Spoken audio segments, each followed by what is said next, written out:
Hi, everyone. Welcome to the webinar. I'm Megan, one of WCASA's Training and Technical Assistance Coordinators. We have some folks here today from UWL Crosse to talk about how they center marginalized populations in providing confidential sexual assault services on their campus. Just as a quick reminder, use the chat box if you have any questions. We'll be taking questions as we go, and I'll relay those over to the presenters.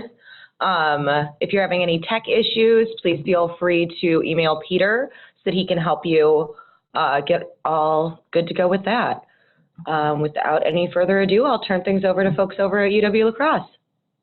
Thank you so much, Megan. And thank you, Peter, too, for helping us with all of the technology things.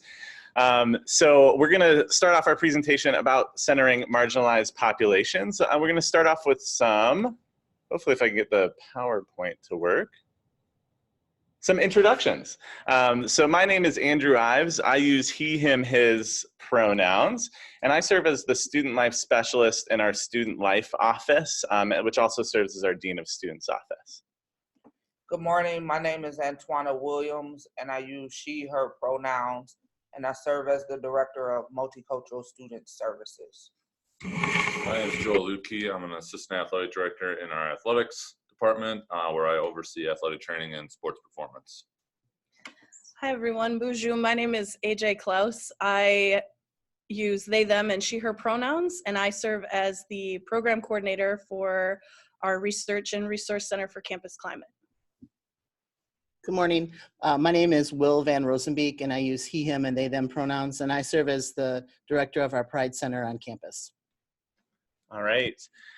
So a little bit more about our confidential resource program. So this is actually a new advertisement that we are having out there. We've added 2 new confidential resources, myself and Tara Brister, who serves as our multicultural student case manager. And so we have some information out here. The confidential resource program started in the summer of 2017.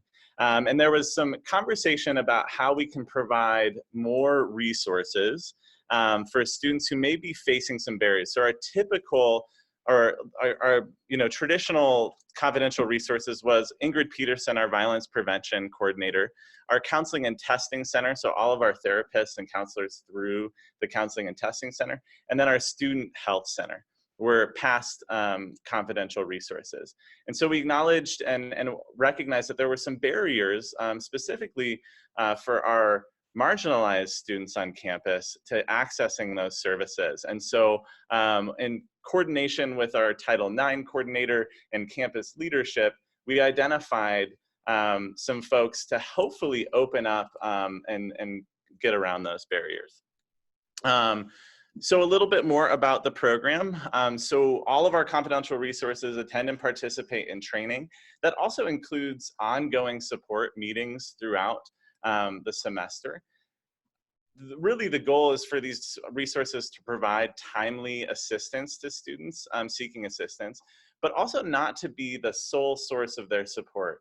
And so we oftentimes talk about our soft handoff and in person to our violence prevention specialist, or to our counseling and testing center for follow-up and ongoing support.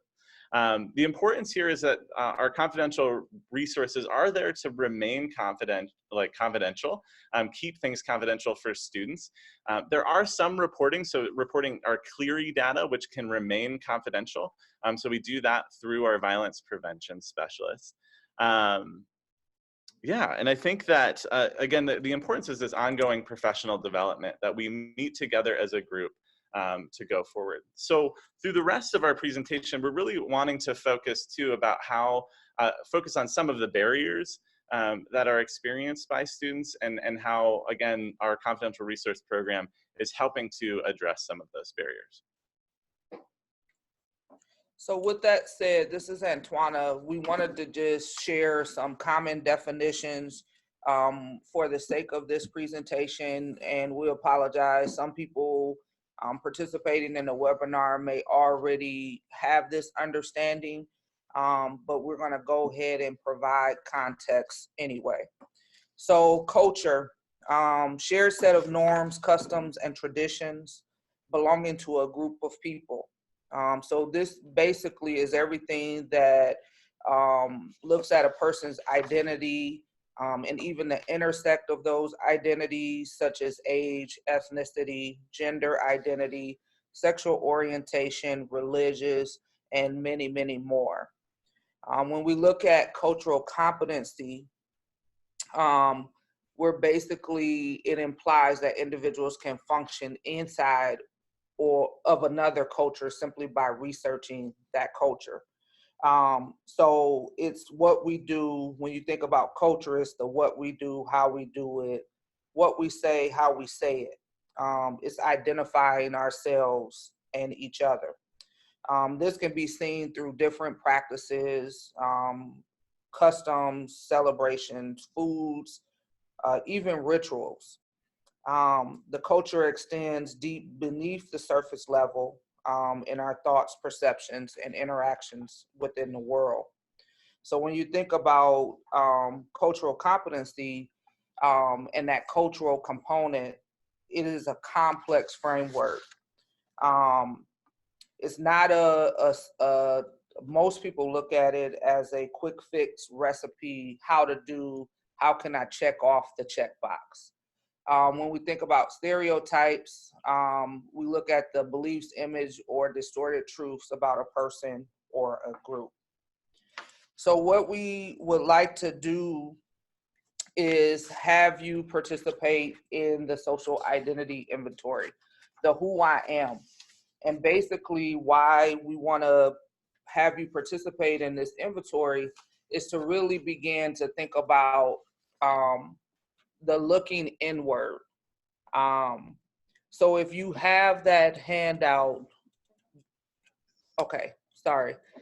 We are sending you the handout for you to reflect on later, how you can begin to look at the inventory of addressing your own privileges within that structure. And the reason why we want you all to participate in the social identity inventory is it allows us to begin to move towards this place from cultural competency as a process to more the cultural humility.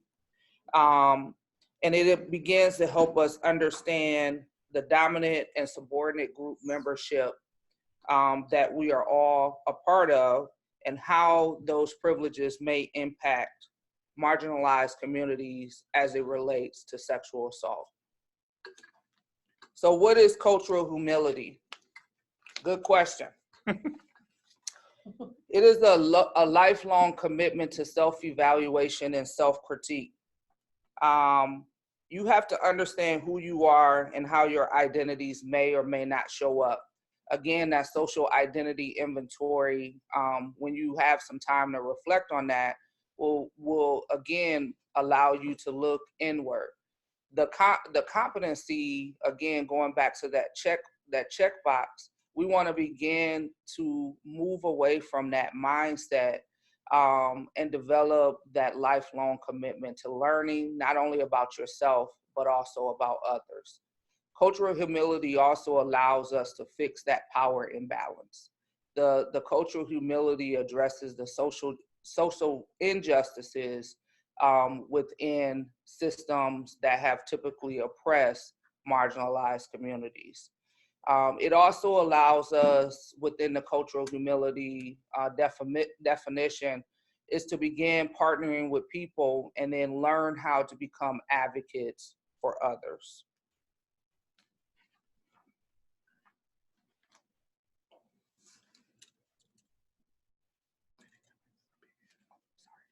And this is the example of the social identity wheel. And it allows you that critical reflection on the possible power imbalance, understanding how your identities impact those around you. And then it allows you to personally reflect on the social identities and again, how your identities impact your approach to supporting survivors.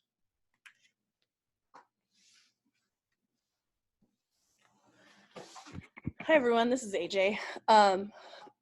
We have been asked why we were chosen to be confidential resources on our campus. And one of the reasons is because all of the communities that we work with have different barriers to reporting, and also just barriers to the system of getting justice when sexual violence happens. Sexism, racism, ableism, and homophobia are all tools of oppression, and the intersections of these attitudes make femme-identified people of color, femme-identified people with disabilities, and trans women particularly susceptible to sexual violence. They also make it difficult for them to access support services and receive fair treatment within the criminal justice system. Each experience within institutions of racism, sexism, homophobia, and ableism make it difficult for these communities to trust the system and the institutions that are supposed to help them. This includes law enforcement, social service agencies, healthcare providers, and even us here in higher education. There's sometimes language and cultural barriers that make it hard for femme-identified people of color, immigrants, people with disabilities, and others to disclose abuse and receive support that they need. Some femme-identified people of color feel very strong connections to their family, cultures, and/or racial or ethnic groups. They may not want to betray the people they care about by disclosing abuse that occurs within these communities. And in addition, cultural identities about marriage and other gender roles may make it difficult for some femme-identifying people of color to understand what they're experiencing in abuse. In the media, femme-identified people of color are often portrayed as promiscuous or hypersexual. These stereotypes permeate our everyday lives and perpetuate the idea that femme-identified people of color cannot be raped because they are willing participants in all sexual activities. So these are just a few barriers that we've identified, and we can go into specifics. So some of the stats we have up on this slide are talking about the different communities of color and how prevalent sexual assault and rape are. For instance, 34% of women who report or who are reporting to some type of study that they did are Alaskan Indian or American Native. We have 18% African American, 11% Latina, so on and so forth. And of course, nearly 1 in 4 undergraduate students who are trans or gender nonconforming experience sexual assault in college. Yeah, so we'll move on. There's some more stats to sit on with that. Will, would you like to add? I just wanted to add that just recently, this week, there was a study that came out that is connected to the Internal Medicine JAMA journal that says 1 in 16 US women, their first sexual experience was a forced sexual assault. And the age range we're talking about is 15.6 years old all the way up to 27 years old. And when I saw that study, I thought, you know, wow, that, I mean, I think I kind of probably knew this already, but just to know that for many survivors, this assault has occurred even before they got to college, and of course, when they were a young person. And when we start looking at these numbers, I'm disturbed that as a nation, we're not more upset and worried about this information that we know and we're finding out more about. Yeah, absolutely. Well, thank you. Some more stats, and you all probably have looked at these stats and understand that different communities of color have a lot more higher rates of sexual violence and gender-based violence. Specifically with Indigenous communities, and that's a big community that I work with, the statistics are horrifying. About 9 in 10 Native American or American Indian victims of rape or sexual assault were estimated to have an assailant who were a different race. According to a 2010 study, U.S. attorneys declined to prosecute 67% of sexual abuse, homicide, and other violent crimes against Native women. All of these things fuel the injustice that Indigenous women experience in regards to sexual assault or rape. And then, of course, the U.S. Department of Justice estimates that 1 in 3 Native American women will be raped or sexually assaulted in their lifetime.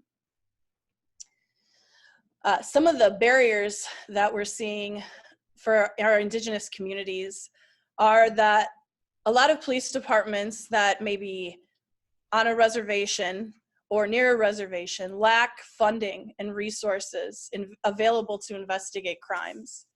We also have a major problem with jurisdiction gaps between federal, tribal, and local law enforcement agencies, which really cause a large barrier for when agencies are trying to determine who should have jurisdiction among the assaults that are reported. Along with that, if the perpetrator is someone of a different race that's non-Indigenous or Native American, it is almost impossible for the tribal courts to prosecute and hold them accountable. So the federal government has to step in, and as we've seen in trends, that's not happening. A lot of the cases go unprosecuted, just like the stat that I just read, that 67% of these cases are not being prosecuted. And then, of course, there's a lack of advocates for Native and Indigenous communities around the country. It just goes to show that Native women are at a very high risk thanks to historical trauma, historical oppression that continues in these communities. A figure at the end of 2017 showed a disproportional number of Native women listed as missing. Based on the figures obtained from the FBI database, in September 2018, 633 open missing person cases for Native American women, who make up only 0.4% of the United States population, but they make up almost 0.7% of all cases. Murdered and missing Indigenous women and girls is gaining some traction within the media, but it is not mainstream, it is not well known, and we need to do our best to acknowledge that this is happening and find ways to reach out to our Indigenous communities. And we could talk about that a little bit more. I don't want to hog the show. So I'm going to turn it over to Will to talk about our folks with disabilities. Good morning. So first I want to just talk a little bit about working with people with disabilities and some of their barriers. First and foremost, you will not automatically know somebody has a disability when they come in and maybe are coming to see you, because there are many disabilities that are invisible, thank you. I totally lost the word. That are invisible. And that's important to understand, and it's important to think about when you're working with someone. And of course, the barriers to reporting the type of disability will probably have an impact on that barrier, the person's gender. The fact that in society today, we don't really view people with disabilities as folks that can, lead a sexual life. The fact that we often don't allow them the opportunity to maybe get the education that they might need in regards to being sexual folks. And then as a society, people kind of view people with disabilities sometimes childlike, unable to protect themselves, and so they become, unfortunately, sometimes easy targets for folks who are criminals. Oftentimes, folks with disabilities are isolated, unable to maybe find some community, and oftentimes communication barriers can be an issue. And so thinking about when you are working with folks, how can I make communication something that's a little bit more accessible to everybody? And knowing that, some people maybe struggle to, get their thoughts together and to maybe communicate it verbally. Are there other ways that you can communicate with another person? Some other things, lack of accessible transportation. We live in a city that has some transportation for people with disabilities, but it often takes a lot of scheduling and is not always very reliable. And so thinking about smaller communities where there maybe isn't very much access to that.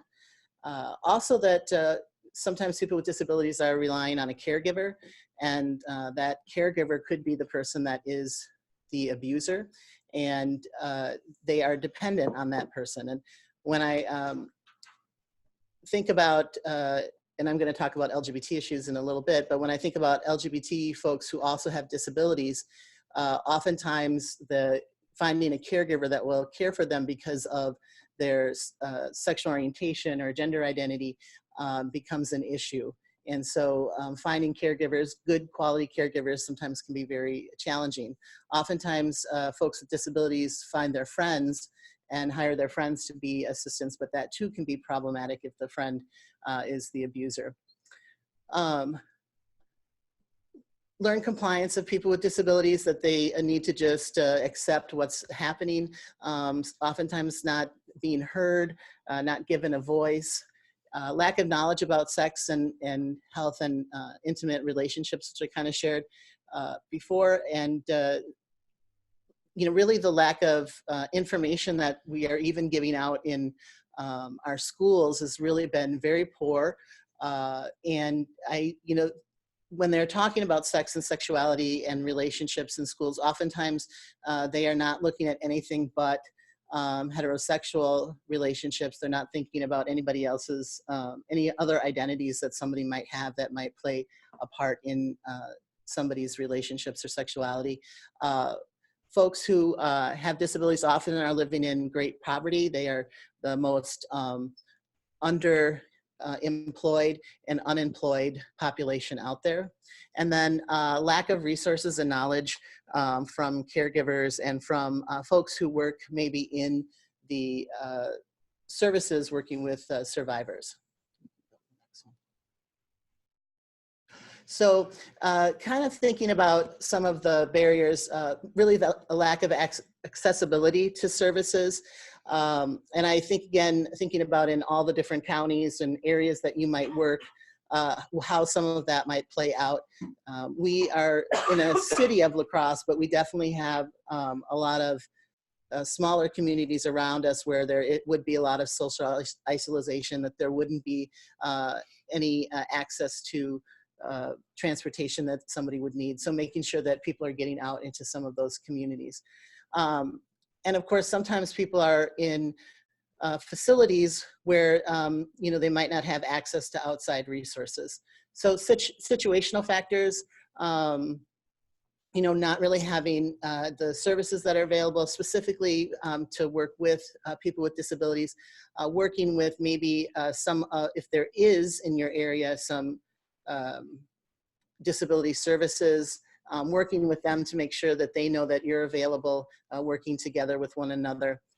There's a lot of fear and this would be true for all of the communities that we're talking about, but fear of, what will happen to you, fear of what will happen to the offender, a lot of fear about what will happen in families, especially if a family member is one of the abusers, and in, the person's circle of, the community that they do have. And then this is true for a lot of our communities. We're not given not given enough information, and certainly with that data that I gave you about the new research, this is happening, and you all know this. This is happening at a very alarming rate, and as a world, we are not really. I don't think we really take this very seriously. And obviously, the people that this affects are people that don't have the voice or the power. And so really important for those of us that do have the privilege to be working on, kind of getting rid of some of these barriers for survivors. I do want to name that we are not experts. We are pulling from our own experience and from the research that we were lucky enough to gather. We also want to acknowledge that with all of you here, there's a lot of knowledge in this space. And if you have things to add, please do, because again, we're not experts. We're also in some senses generalizing. So please understand that not all the things that we recommend are going to be applicable for everyone. And also understand that we're naming barriers, but we also want to name that our communities are resilient and overcome more things than you can even imagine. So I don't want to just name like all these horrible things that are barriers. I want to acknowledge those, but also acknowledge that our communities are strong and that we're resilient. So I just wanted to put that out there because I forgot to do that earlier because my brain works in a different way. We also want to talk about some barriers to our Latinx community. What we're seeing trends of is that some Latinas will be raped by a spouse, a boyfriend, or an ex-boyfriend during their time period. About 8% have reported this. Along with that, married Latinas are less likely than other women to immediately define their experience as forced rape or sexual assault, and even to not terminate their relationship. A lot of the times there's marital obligations within the culture at times, so like folks are not seeing that as an option. Also, there's a big role of religion and the role of women within Latinx communities, where like, in a sense, the machismo culture comes out, where it sometimes doesn't allow for that voice to be heard. Of course, every one of our communities does have poverty issues due to systemic racism. And of course, for some folks, there can be a language barrier, and that can be within any of our communities. But it definitely comes up, which I'm really grateful to a lot of our Latinx communities who are leading the forefront on being advocates and supporters of our Latinx women. So some great work being done, especially around the La Crosse and Sparta area. So they're great organizations to reach out to, and we can provide some of that information too. And then the Asian Pacific Islander communities, 21 to 50% of Asian women reporting experience physical or sexual violence by an intimate partner during their lifetime. That is a huge stat. They tend to report at a lower rate, even from other femme-identified people of color. There's huge stereotypes about Asian women being sexualized. The cultural barriers to reporting. There's a lack of available resources, and again, some cases and language barriers. I also think we have some really great resources in our community that are working specifically with our Hmong population. It's really important to reach out to other organizations in your community doing this work to find some other resources, and also know other resources where to send folks if you're not it. And that's okay to not be it. It's just good to know your resources and where to send people. If we can just back up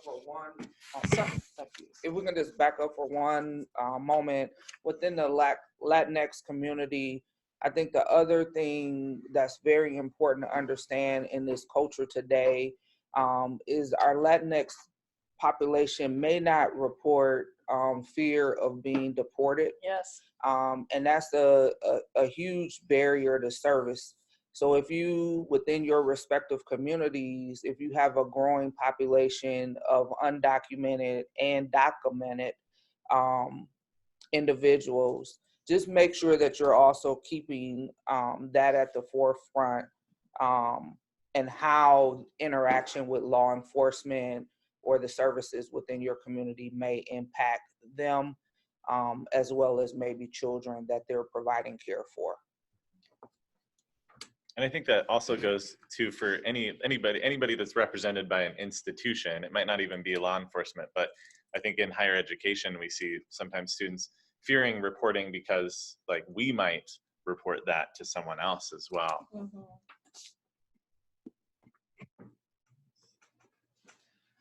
Hi, this is Will again. I'm going to talk about the LGBTQ plus community. And first and foremost, I want to just acknowledge that the LGBT community might be one of those communities that, again, you can't visually look at someone and say, oh, I think they're LGBTQ. And know that this plays a big role in people being fearful of reporting. So the National Coalition of Anti-Violence Project recently, looking at the latest data out there, they estimate that nearly 1 in 10 LGBTQ survivors have experienced sexual assault from their partners. And that's not, I don't think, a shocking quote there, but around half of transgender people and bisexual women, and I would also include pansexual women in that, will experience sexual violence at some point in their lifetimes. And I think that is important to know, that the transgender community and bisexual and pansexual community are seeing a very high rate of being sexually assaulted. Then if we go even further and looking at LGBTQ folks who are also people of color and are transgender, we see those numbers are very high. American Indians, 65%, multiracial folks, 59%, and then you can see the Middle Eastern, 58%, Black, 53%, and that's from 2015 US Transgender Survey. The Transgender Center for National Equality, they will actually be doing a new survey in 2019. So if you know of folks who are transgender in your areas, when that comes out, I would encourage you to get the word out, that encouraging them to fill that out. They had a really good result from their 2015 survey, so we're hoping to get even more people to fill out the 2019, but they ask questions about a lot of different aspects of transgender people's lives, and they do ask a lot of questions about violence. And so that gives us some information that is really important. Also, that LGBTQ folks face higher rates of poverty, stigma, and marginalization. Thinking about, in particular, trans women and trans women of color. You know, trans folks do struggle with finding employment. Oftentimes are either unemployed or underemployed. And so some folks being kind of forced into working in the sex industry. And of course, you know, not having that be something that is, I guess, looked into as maybe being an option for folks, and maybe making that more equitable for folks. You know, in the way that it is, it becomes a very violent and very unpredictable employment. And so seeing the number of trans folks that have been murdered, so over the last several years, there's been tracking, and this is hard to do because trans folks, if they are murdered, sometimes their families will dead name them. So, you know, going back to the name that they were given at birth, some families will cover up the fact that their person that was murdered was even trans. And of course, because of fear and because of some of the poverty and the situations that people are in, we might not even know that somebody has even been murdered or even killed. And oftentimes we don't see this in the news, the public news that we're all available to look at. But last year, I think it was 26 transgender women or transgender folks were murdered. And as I said in the class yesterday, these are not just, you know, somebody was shot. These are somebody was shot multiple times, mutilated, stabbed multiple times. This year in 2019, there's already been 19 murders. All but one of them have been trans women, Black trans women. And the most recent one, and there might have been one that I just saw this morning, but the one prior to that, the person was burned in a building and was unrecognizable. So the violence that is happening against trans women in the United States is horrible. And then if we look at it internationally, those numbers really get a lot larger. And I think this all stems from some, there's a lot of, I think, struggle for hypersexualized men. And, you know, that's something that I think we need to do some more research on and figure out how to help raise young boys to maybe not have so much of that hyper masculinity. And then also just talk about, you know, oftentimes the LGBT community is hypersexualized and stigmatized for their relationships and who they are. And sometimes that can lead to some of the intimate partner violence because sometimes people internalize their homophobia or their biphobia or their transphobia and shame. And it isn't unusual for someone who maybe is struggling with their sexual orientation or gender identity to then take that out on people who represent who they are. And that can be seen, you know, even in younger people when they're struggling with their own sexual orientation and gender identity. So some of the research shows that some of the factors that I think for folks who are a part of the LGBTQ community is, and I feel that maybe this is getting a little bit better, but I think it's still out there. The fear of, you know, bringing a negative stereotype into the LGBTQ plus community. So the fear of if people, you know, hear that this happened, then they will think that's true for all LGBT folks. LGBT folks are always kind of, can be at risk for being negatively viewed. And so this would just be another one of those negative views.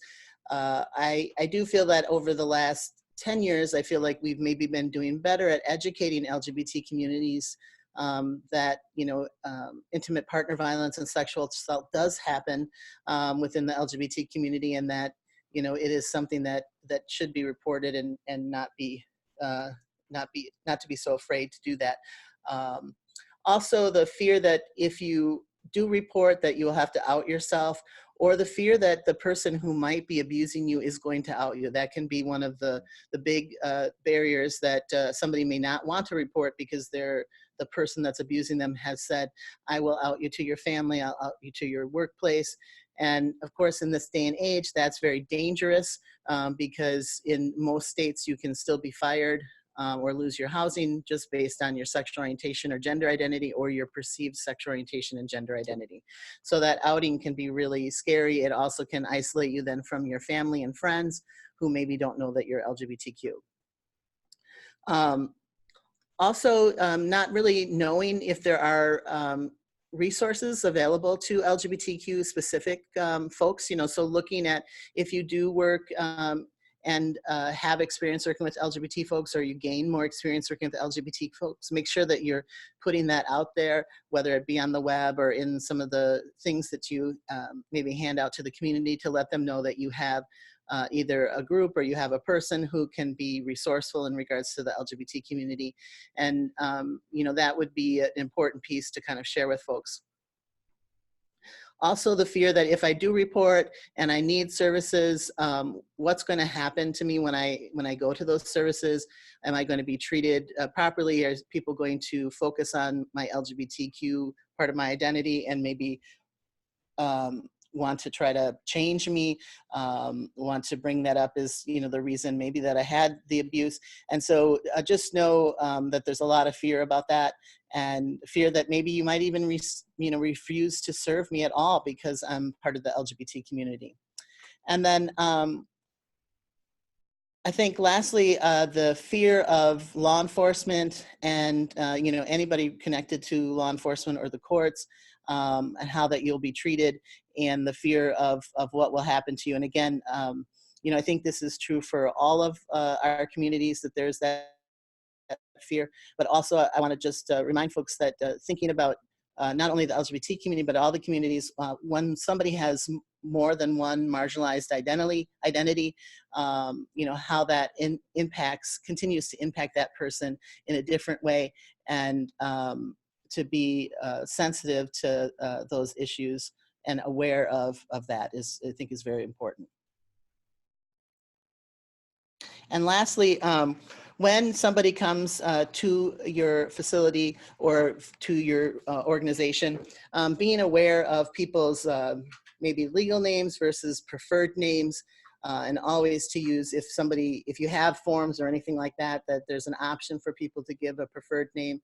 Also to know that people who are part of the trans community, and I'm using that as an umbrella term for all trans, non-binary kind of identified folks, that they may not use traditional pronouns, and to even, you know, maybe have an option of having somebody put their pronouns down on a form, knowing that if somebody doesn't really know you, they may not be totally honest the first time, but when they see that, that may give them some hope that this organization is more aware and informed about the LGBT community.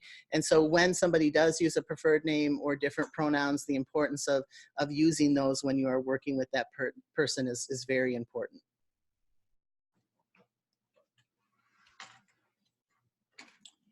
Antoina here, reporting back to you regarding Black communities' barriers to reporting. And a lot of it goes back to just the history, the systemic history and racism of our country, but also the stereotypes regarding Black women's sexuality and being promiscuous, exotic, Black Jezebels, and that this notion that African American women are willing participants in their own victimization. Some African American women decisions not to report their sexual assault may be influenced by the criminal justice system, history of treating European American perpetrators and victims differently than perpetrators and victims of color. And sometimes within the community, there's a fear that police will exercise an abuse of power that makes African American women less likely to report to law enforcement. When you think about Black trans, there's also a reluctance to report because in some cases their perpetrator is actually law enforcement. And so that's definitely a fear for reporting back. There's also this myth out there that African American women are strong and resilient, and we can endure anything under stress. And therefore, with that mindset, not only being in the community, but also within the family dynamics, that creates a barrier to reporting as well. And then also, when you think about religious beliefs, there's this mindset that we should forgive our abusers based off of our Christian beliefs as well. Other things is shame, guilt, embarrassment, fear of retaliation, fear that it will be dismissed or ignored. When you think about additional barriers to reporting, I think a good example in the media within this last year is the Me Too movement. When you look at having affluent or middle class white women reporting, and when it gets to the case that the white women are not being believed as well, that their stories are being made up, that also gives great pause, not only to Black women, but all women of color, as well as trans individuals, to not want to report. And so we have to think about all those factors. Even though we're being broad in these barriers, a lot of these barriers can carry over into K-12 as well as into higher education. And then we haven't even really hit on starting with child abuse and sexual abuse pre-college. So we will go into some additional barriers to reporting.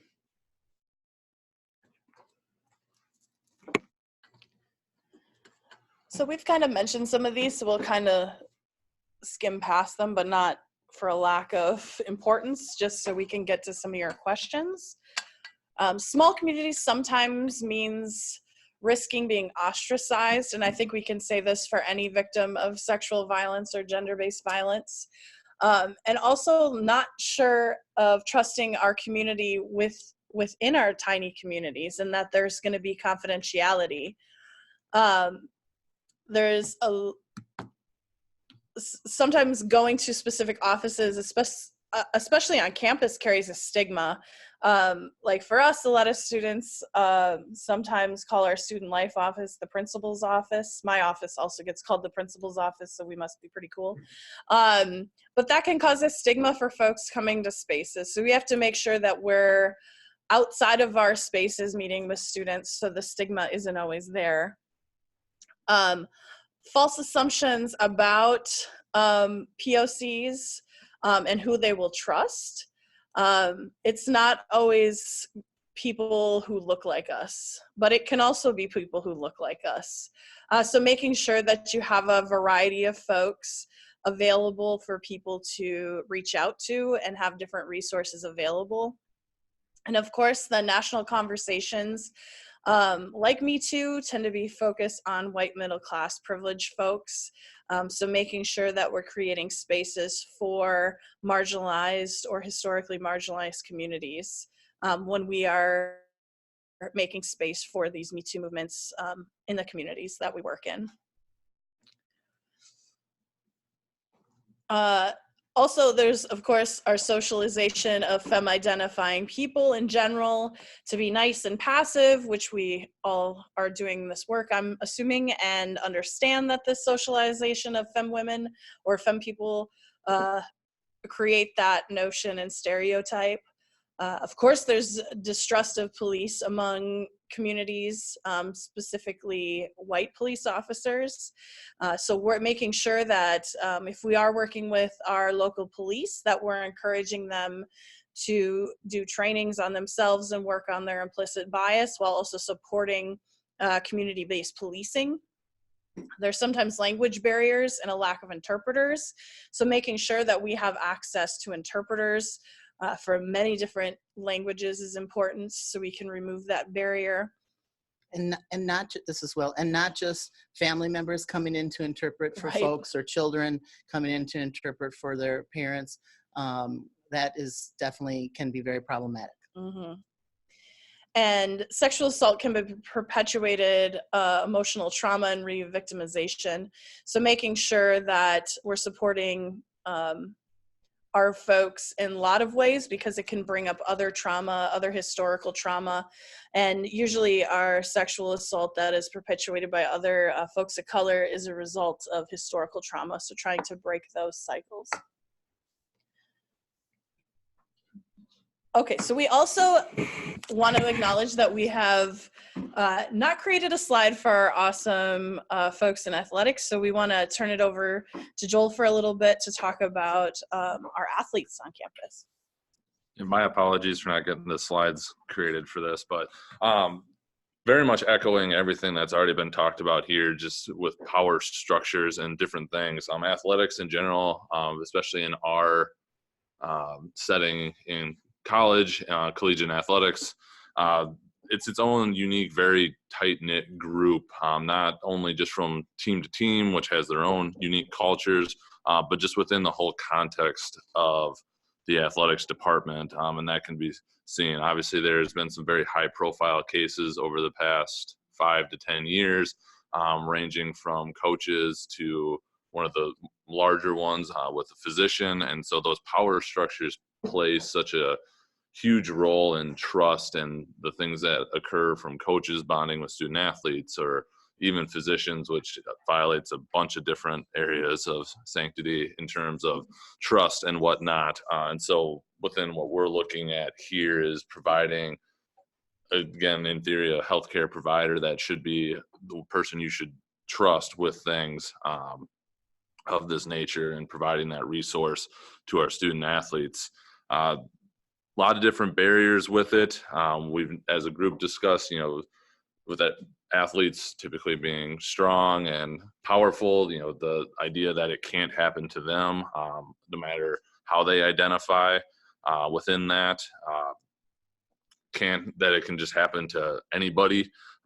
Hazing has been something that's been brought up, especially in college athletics. There's been a lot of things to address the rituals or quote traditions that have occurred. I know from our vantage point here, that is something our coaching staffs have addressed with their teams time and time again, that those things that may have occurred in the past do not exist in any form anymore, and implore our student athletes to not even considering doing things along those lines. But we also run into the issue of the breaking the bond of teammates, reporting on a teammates, and the barrier there. That does that then put you on the outside of that sport, whether it's a male player reporting on another male player, or whatever that may be. There's been some steps taken by different sports. Football specifically has been big within the national scene with Brenda Tracy, and set the expectation platform that she has created based off of her own issues and experiences that she's had. She's done a great job going across campuses across the U.S. And basically helping coaches and football players specifically, because that ties into her story, take kind of the oath to hold each other to a higher standard, and that things that happen to her are not okay or even close to happening, and trying to create that kind of common bond beyond amongst the players in order to again set that expectation. So that could be a potential resource depending on the areas that you work with.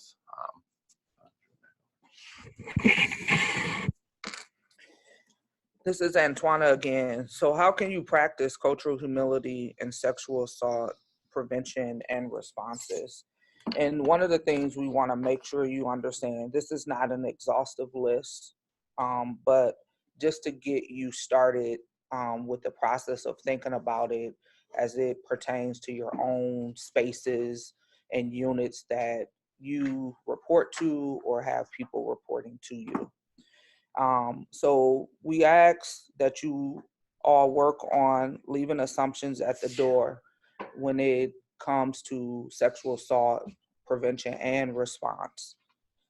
Ask questions. So making sure for the communities in which you serve, ask them what they want and what they need, and how maybe their culture may impact the way you assist them. Making sure that you're listening. When you think about the culture of sexual assault prevention and response, whose lens is that typically been construed through? And then what are other ways you can practice cultural humility as it relates to sexual assault prevention and response? I think a good example here on our campus, one is the confidential resources. Stepping outside the cultural norms of a violence prevention office or a counseling and testing center or a health center, and really thinking about who are those individuals on campus that can help advocate and support students in these types of situations. And a lot of times, if we think about predominantly white institutions, we typically don't have those individuals within those marginalized communities represented at the table. And so when you hire individuals or social workers or counselings, how are we recruiting individuals of color into those types of programs and positions? And making sure your resources, the resources that you have, are available in multiple languages within your brochures, and if brochures is not an option because of funding, how can you provide some options on a website? And then also keeping in mind the technology side of it can be a barrier to access as well. So thinking about where those publications could be found. Maybe you can have some available if those clients that you are servicing have children in schools. Just think about non-traditional ways that resources can be available. And then making sure that you're, again, practicing the part of educating yourself. And one of the things when I gave the definitions of the cultural competency and the cultural humility, I failed to mention that sometimes those processes can work hand in hand. And then there's some research out there that's actually supporting the process that we need both of them, the process and the product, the process of being and becoming cultural humility and culturally competent. And so there's a new definition or a new word that will be coming out, but we're still working on how to actually pronounce it. But it's blending competence and humility together. So practicing cultural humility requires us, again, to put aside our own beliefs, generalizations, and assumptions about other people and culture, and instead focus on learning how individuals identify themselves. We need to make sure we understand the role of history and how history has continued to play a role in prevention and response of sexual assault politically, economically, and culturally. It requires us to take a step back and assess our own bias, our own assumptions, and our own values, and then acknowledge how these factors affect our interaction with the clientele that we may serve. We need to offer an attitude of openness, work on other ways to address the inequities in our response and prevention, and then bring it all together.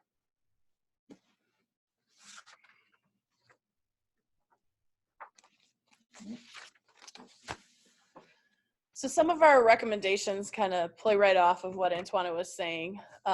Just becoming familiar with underrepresented communities, how historically things have happened and why and how we got to where we're at today. Like we were talking before, understanding who is available in your area, other agencies and community organizations to reach out and work with in your communities. If you're not able to offer those services right in your location, finding the partners that can. Of course, increasing resources for different methods of healing and coming together as a collective. A lot of times in our communities, community healing is an important part of bouncing back from trauma and healing together. It's not just a one-person thing, it impacts our whole community. Of course, educating not only the community you're working with, but other communities to talk about the resources available and how to disclose, going to different faith communities and different community organizations and asking and building those relationships. That's really important if you're not specifically feeling comfortable with being a resource for someone, then please take the time to go reach out to different communities and learn about services provided and also learn about their community. When a relationship is formed, that trust can be developed and then communities can come to you. To develop and achieve culturally relevant services, you must also recognize the importance of healing traditions that vary a lot and within among Native nations and other indigenous people. It's important to understand also that not every person of color necessarily identifies with their culture. So also understanding that like there can be resources available, but not everybody understands what that means. So that's also something to address and understand that like we're making generalizations and naming that generalizations are not applicable to everyone. So yeah, it's a lot about relationship development is our biggest recommendation that we can do is when you're growing these relationships and understanding other communities, you're creating a space for folks. You're also making yourself more culturally humble and practicing that. And if you're not taking the time to go out in other communities and get to know other cultures, you're not going to attract other cultures to your services. And also understanding your limitations, because naming that can help a survivor a lot. If they have come to you, there's a reason why. And you can also name your limitations and then find resources for people. It's pretty simple, but it seems complicated because we make it complicated at times. Any questions? I see that we have one question in our Q&A. I'm not really sure how to get to it, but we would love to open for questions. Yeah. There was one question, if you have a community advocate on campus. Yeah, so we have, on our campus, we have our violence prevention specialist, Ingrid Peterson, who is really connected within our community. So I think technically she's considered a community advocate. She's connected with our sexual assault response team, or our domestic abuse response team as well, meets with them regularly, as well as is really connected with our New Horizons end of use shelter as well. I think the other part of that, it depends on how you're defining community advocate. I think a good example would be also in our counseling and testing. We have a case manager that serves in the capacity of bridging the gap between community and campus. And then also just recently in the Office of Multicultural Student Services, we've added a case manager, which you remember in that first slide. That is a new role in our office.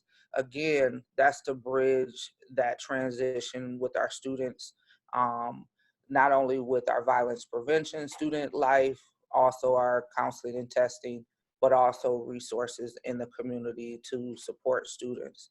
And so it's a team approach to that community liaison, community advocate, but Ingrid tends to be that main go-to person to connect us with the community.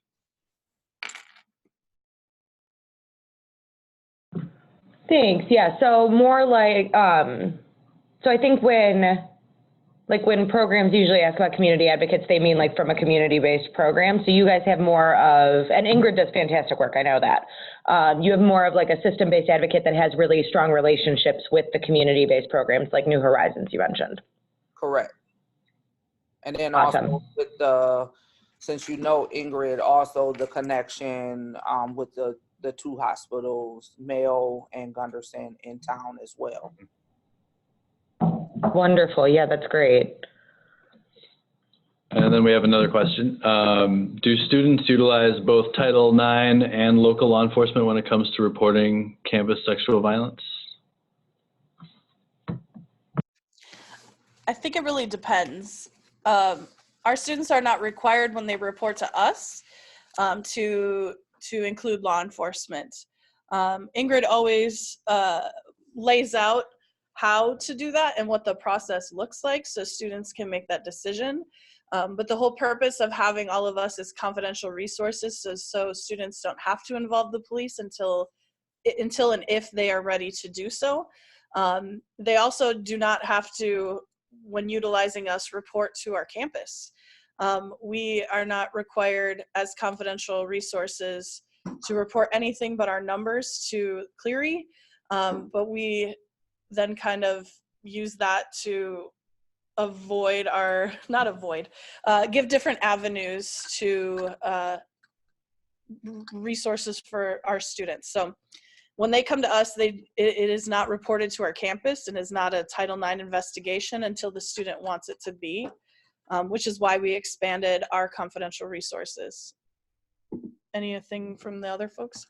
I think too, what we try to do is also remind and work with students, provide them information that the university process is very different from the law enforcement process. And so we want to be sure to provide that information because I think oftentimes the processes get seemingly seem similar. And maybe by the way that they are interacting, they are.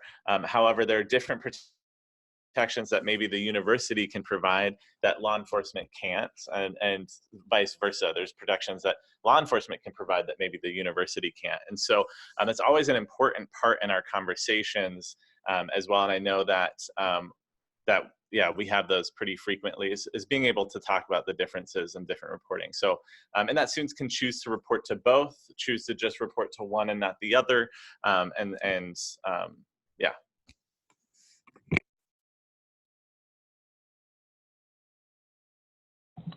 And one person was asking if maybe how the confidential campus resources or positions function as a team. That could be on an upcoming slide, maybe. So we meet together as confidential resources a few times a semester and as needed. Because all of what we do when we receive a report, we try to do a soft handoff to Ingrid, but not everybody wants to continue on. So we have a reporting form to let Ingrid know the students that are coming to us so she can watch for patterns. So it kind of lands on her shoulders to watch for patterns until we meet. And then we discuss things together when we meet if we're seeing patterns, because then we can discuss other ways to approach things. Our follow-ups with our students can be different then. But a lot of times it's us being in our spaces, because we all work in different areas of campus, to just try to put out awareness to students that there are different options of a starting point when it comes to resources around sexual violence and other gender-based violence.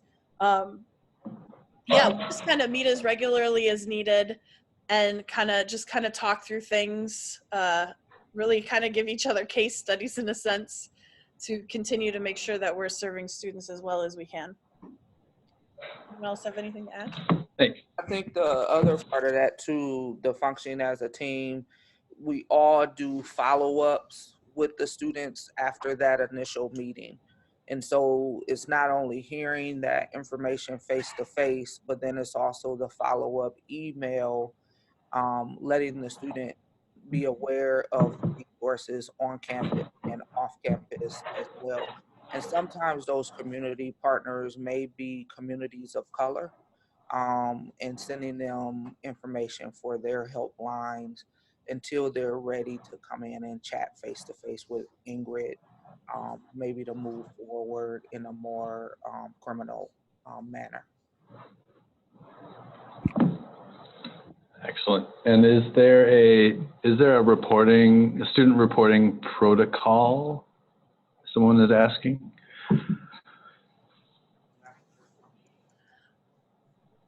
So I think it would depend on who the student reports to. So we do have we have some abilities for students to report through our sexual misconduct webpage and through our violence webpage as well, where they can submit an official reporting form.